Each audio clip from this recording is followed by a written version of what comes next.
Hi everybody. So my name is Brian. I'm going to be talking about mainly the first chapter of my master's thesis today, which uses FISHGLOB data applied in one case study region, the Scotian Shelf, and benefits from the expertise of people at Dalhousie University, the Bedford Institute of Oceanography, and Woods Hole Oceanographic Institute. A little bit of background about me. I started out in biology and mathematics at McGill University and the University of Melbourne, where I did some research on positive niche construction and dynamic energy budgeting. I also did some forest ecology research and presented at this conference about climate adaptation and forestry management.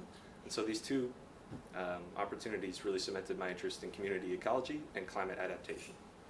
That led me to do a project in the Marine Ecology and Conservation Biology Lab at Dalhousie, where we decided to use the recently announced public FISHGLOB dataset to look at the community response of demersal fishes to climate change.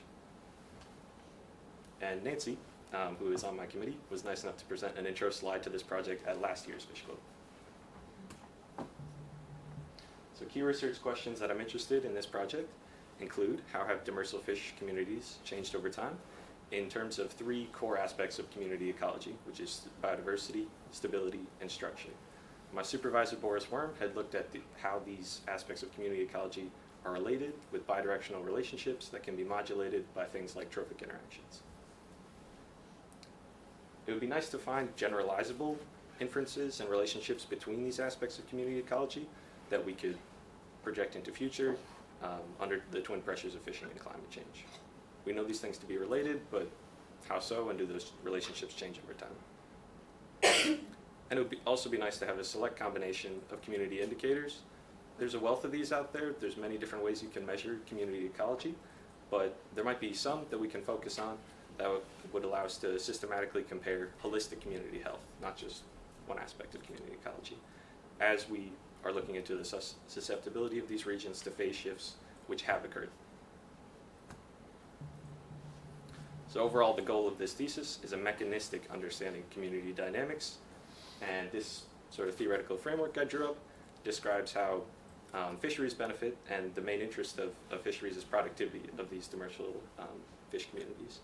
And we know that climate pressure, fishing pressure, and external forcings affect underlying community dynamics, mainly by changing the relative abundances of species.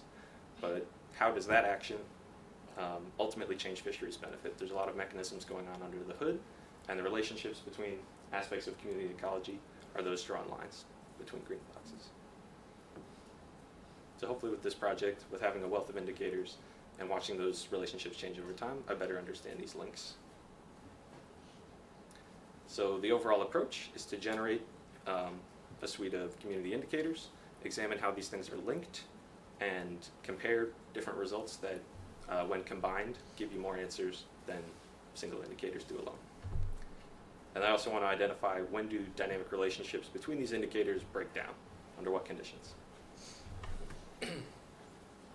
So I start on the Scotian Shelf, which is this region of FISHGLOB colored in purple. It is sampled by DFO Maritimes, the Department of Fisheries, Oceans, Canada.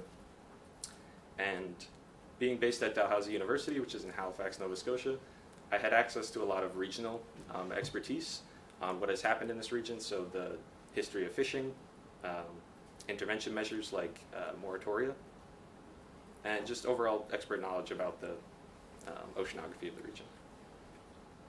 Also, this serves as a high contrast example of what happens when humans heavily impact the trophic structure of demersal groundfish communities. There's famously a large collapse in multiple stocks during the early 1990s that heavily affected the economy of the region. So this is a map of the summertime hauls conducted by DFO Maritimes, and you can see that there's sort of a core region that is quite consistently sampled, and then some spillover into other NAFO divisions, those gridded boxes. Overall, the FISHGLOB dataset spans 51 years, with about 90,000 catches, 9,000 hauls. Most taxa are identified down to species level, but not all. And so for my study, I chose to examine the most consistently sampled NAFO divisions, which are these fours, the 4BN, 4BW, 4BS, excluding 5s and 4T, which is sampled by a different region of DFO. I think FISHGLOB has developed a more systematic way of selecting spatial subsets of survey regions, but for this initial study, I just chose to do NAFO divisions that are most consistently sampled. So I'm going to present some of the results. They're just preliminary, but I thought it'd be nice to go through one aspect of each of the community indicators, and I'm happy to talk about how each one is derived or interpret each individual meaning in the question period. So getting into total hall density, which is biomass per unit area, we can see this trend, which was surprising to many people who know about the collapse, where there was a marked decrease in total hall density, but afterwards the decline is pretty much historically consistent, although this is comparing across a gear change in 1981, and there does not exist a full suite of catchability correction factors to apply to all taxa in the database. So the pre and post periods are difficult to compare. Interestingly, total hall density is becoming more variable over time, despite in another analysis I showed that beta diversity does not increase at that same rate. There is more sampled area over time, so that could impact the patchiness that's being observed, but overall it appears that total biomass is becoming more patchy over time. Now looking at the body weight, this first plot is the community body weight. And then it somewhat agrees with the next plot, which is broken down by trophic group. I binned all the species into 3 trophic groups of roughly equal richness. And we see an overall trend of highly declining average body weight measured by the total number and total weight of the catch of an individual species. Many of these are not measured in weight, but they have that length-weight relationship applied. That being said, you should keep in mind that this is not necessarily real observed change in body weight of an individual species, but also change in the relative abundance of different species within groups. So the highest trophic level group could have a decline in average body weight, but that could just be because a species that is in that group is becoming more abundant that happens to be smaller.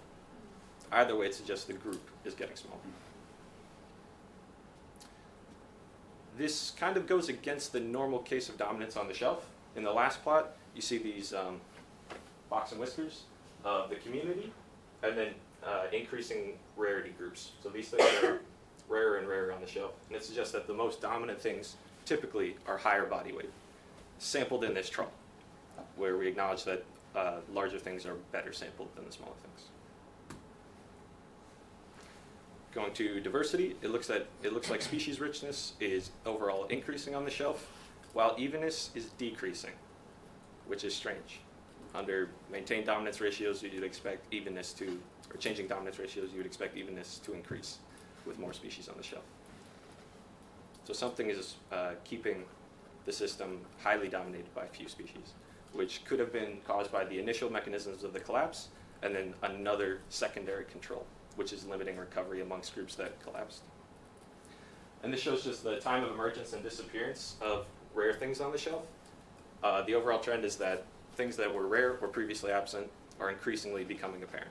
And DFO itself has acknowledged the establishment of some species that are more typical of farther south seas. Using one metric of temperature preference, we see that the temperature preference of the community as a whole is increasing over time, with a transient increase around the collapse that may be an indicator of stress, which has since prolonged under accelerated warming in the region.